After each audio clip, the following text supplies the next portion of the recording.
La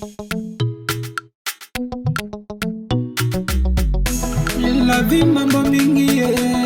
la vie mambo mingi. Atini milano. Loko bolingo damba sala ya vraiment ndenge. C'est damadi tout. Loko bolingo damba sala ya vraiment ndenge. Bana kini bana de partout. Tout le monde. Vous abonnez massivement à la chaîne des Zamakam TV, des Zamakam TV, des Zamakam TV. Soki nzamba zaki mutu. Mais les chaînes alinga bana otala lingi zala yango. Ba nous a kitoko awa to singa raté. Ah to bana ma bien politique musique. Réseaux sociaux donc vous abonnez massivement. C'est ça la bien quoi. Frédéric Lendoy. Ah oui, bonjour à vous très chers amis internautes, je crois que vous êtes nombreux afin de nous suivre.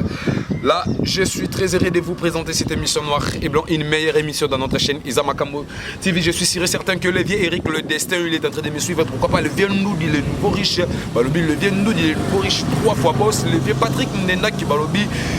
Prêtre Azamako, le vieux Eric, le destin, le vieux Tornade, balobi, DJ Coach Mascotte, balobi, DJ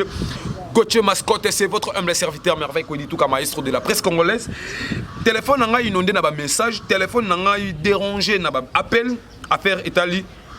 Eliane Bafeno na le pasteur Momo, hein. Eliane Bafeno na le pasteur Momo binomo boebi affaire nini ezalé ko déroulé. Il paraît question ça peine belé, question ça allait belé, c'est pourquoi la ligne qui te na caméra ezala Ardiès le voit l'undé a assuré parce qu'il n'a pas de panza barigini. Dans le cas qui Ardiès le voit l'undé a assuré émission Oyo, il mange et comme il a rabino pour que tout le bela, pour que tout pèse là, pour que tout éclaircir phénomène il y a pasteur Moïse Mbiyena Ser Nabiso Eliane Bafeno. Bien bah tout ninga maestro makamongo est comme un niveau nini bien nazako yebisa bino te makamoza na niveau ya parquet, ils ont déjà na niveau ya parquet ya Gombe. Qui n'est que porteur pasteur Moïse Mbi est déjà où ils allaient porteur qui est déjà plainte et monsieur Salamaki où est là qui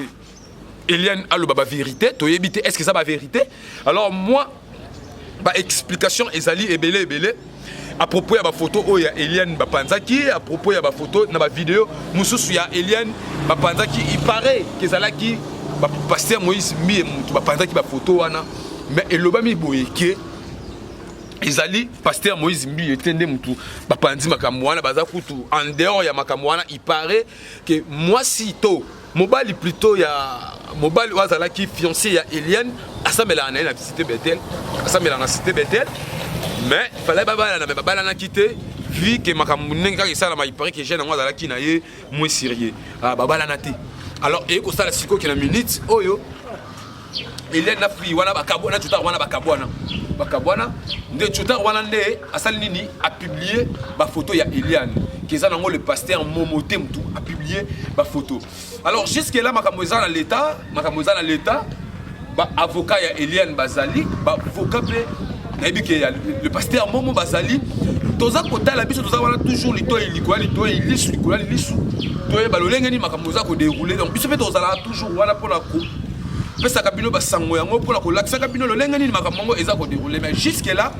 tozali na information to ko pesa bino zaka ki non makamuna no ekatamité voilà makamuna no ekatamité makamuza na justice tozo zela ba sambisa tozo zela ba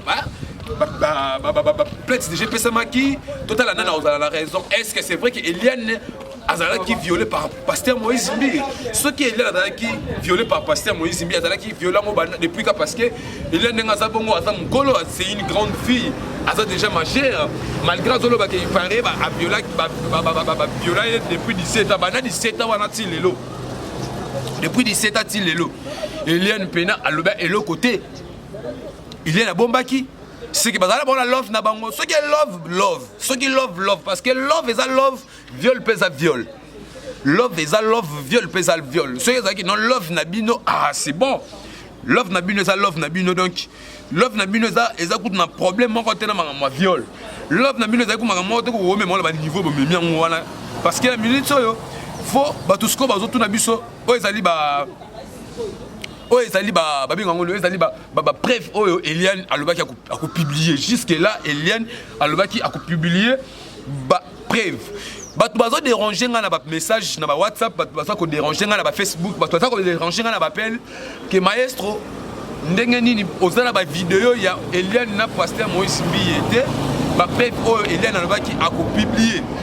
bandeko na ngai na oloba na bino vérité juste là naza na preuve moko te oyo ezali ya pasteur Moïse Mbiye na Eliane baosala love na yebi yango te donc jusque là nga naza na yango te pendant que tous les que non Eliane alobaki ko publier puis tous les publier jusque là ko publier te alors na oloba soupe na batuboye na répondre pe na batuboye makamwa na ba ko publier en bon te Eliane naza na droit ya publier parce que le roi même on a niveau ya parquet au niveau ya l'état ya justice a ko publier te parce que boye ba que non ko publier ezali ba image wana net ils ont publié ma publier ils ont se publier mais na vacation wana ils en ont bien des infractions. C'est toute une infraction. Alors sachez-le bien que non, au cas que Eliane a mis qu'on publie une photo, wana bateau, ba vidéo, wana ba, yeba que non, à quoi perdre pour les alliés, à perdre cause à raison. Comprendre? Parce que nous sommes là, oh maestro, on a perdu des publier vidéo Eliane nanante. Oui, et cause là nango, yeba ngo ba lobby Eliane ba bi que non, avocat Eliane lobby, batiki déjà plainte na bango. Alors il y a ba preuve musu ces alliés, oh ils a publié, mais il y a des preuves. Oyo ezali encore na dossier o eza na kati ya parquet to na dossier o eza na ngamboko ya justice ba preuve wana eza wana une fois que justice peut-être que ça la bien te ndé ba preuve wana et la publier mais momentanément pour l'instant ba preuve wana ezali mais du moins eza na dossier ya na dossier ya nini ya justice na dossier o baba même na justice alors bango moko ba yebi ceux d'aba même comme na kata justice bazana ba preuve na bango parce que justice c'est justice et puis Moïse Mbiye aza mutu munene Moïse Mbiye aza na makambu ba aventure te tango zo luka déjà comme mama blo a bongo c'est que ba yebi déjà ba force na bango evandi wa pour comprendre tout ça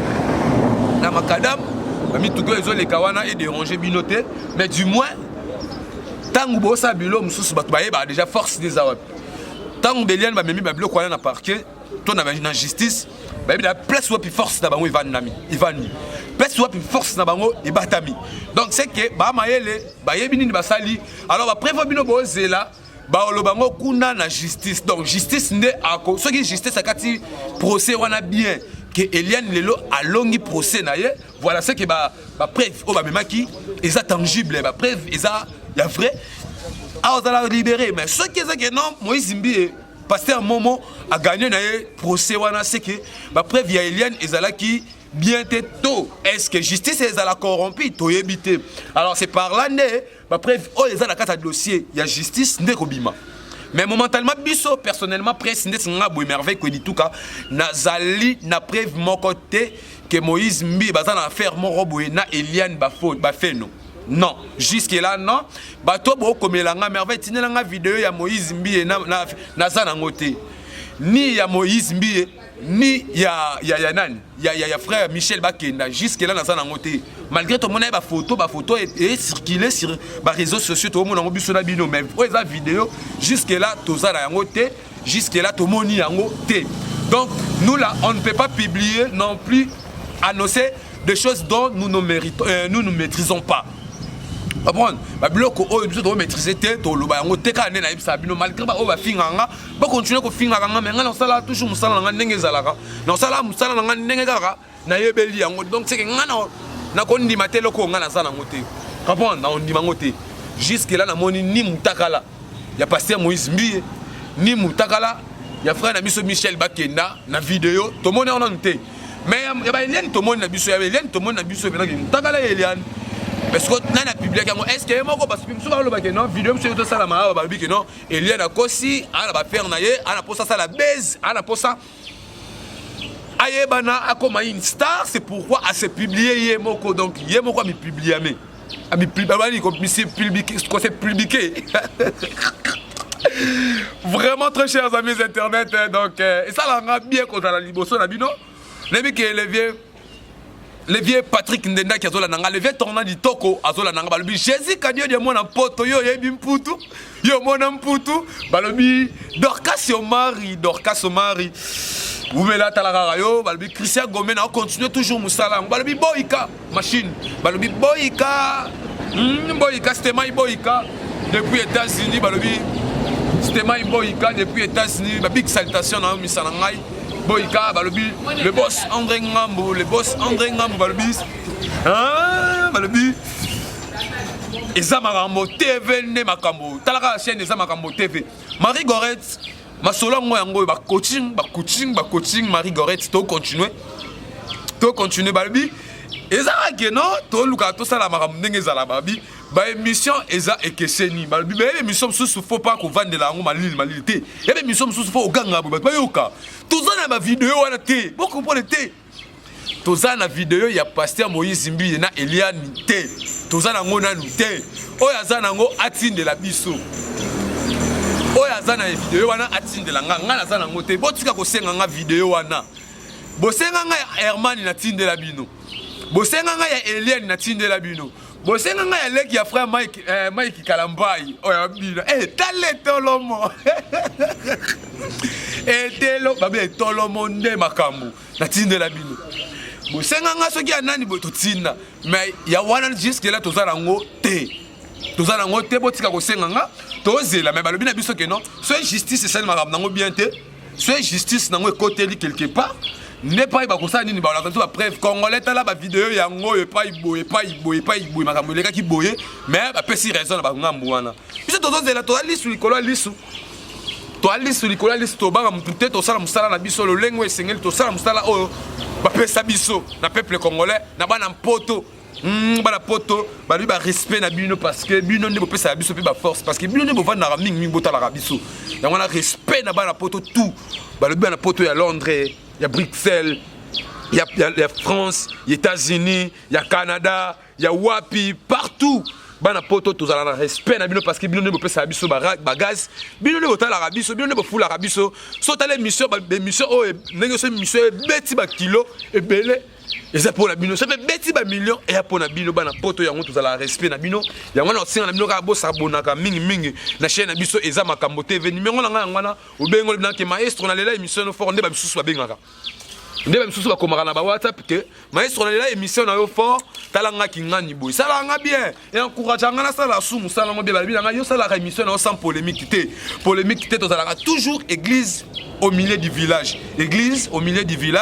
tout ça la makambo lenge o esengeli jusque là tozana ba preuve moko te ya vidéo ya Moïse Mbi na Eliane tozana ngote naza pe na vidéo ya Mike Kalambai et ya nani ya Michel Bakenda te nazana ngo te botika kosenga nga yango mais toza juste na message que non il paraît Moïse Mbi bazala problème nanani na Eliane ba fait non donc c'est que toze la procédure ezana na justice toze la justice akata makambo ndebiso tozala nini toko pesa makambo wana toko bileja na suka ya émission na biso noir et blanc ezala qui merveille ko di tout comme maestro de la presse congolaise na pesio 5 secondes contesté numéro ya ngona benga contesté tout na question pour ani maestro presse 1 2 3 4 5 donc nous avons contesté Azate incontestable maestro de la presse congolaise merveille ko di tout cas derrière la caméra. C'était Ardiez le voile balobi Isaac Zola sa maladie. C'est pourquoi Ardiez le voile attaquant de pointe Azawana bien aza ko assurer o ezali émission ya lelo. Et sans oublier, c'était sous le patronage de mon boss André Ngambo que j'ai été heureux de vous présenter cette émission. Ainsi, analyse ya Zalaka et Pananga merveille ko di tout comme maestro ya presse. Botikala toujours branché na chaîne émission Eza Makambo TV. Bon s'abonner massivement parce que ndenge makambo ba no dérouler, ndenge penga pe no pesa bino ba message balobi Marie Gorette balobi coaching Marie Gorette. Balobi falga balobi falga. Fali falga mwana mputu yo yebi mputu pesa ba mbote na ngana ba petit wana ba big salutation na bino ada factuel les méga boss pourquoi pas lever tournade toko ba le bibola na biso na chaîne Kinda to koma déjà donc c'est ka nani le vieux règle destin hier bon il va souffler pas caméraman non mystique le vieux règle destin hier zanga te ba bi prêtre za moko ba bi boza poso comment na ba ki prêtre na yo salat benga confirmé que non merveille na la émission no fond ndenge vele riki sala et ça nga bien ngala bino to monani susu mbalasima botika la fidèle na émission na biso Eza Makambo TV balbiso na bosani libanga oyo akoluba so na bosani libanga na akoluba balobi Gauthier mascotte balobi a big salutation na yo et sans oublier balobi Hélène da Silva Hélène da Silva, ma big salutation na yo. Hélène da Silva, ma big salutation na yo. Oui, na bino totikali to monani le sous mbala ya sima. Donc ngala bino to monani mbala ya sima. Big up.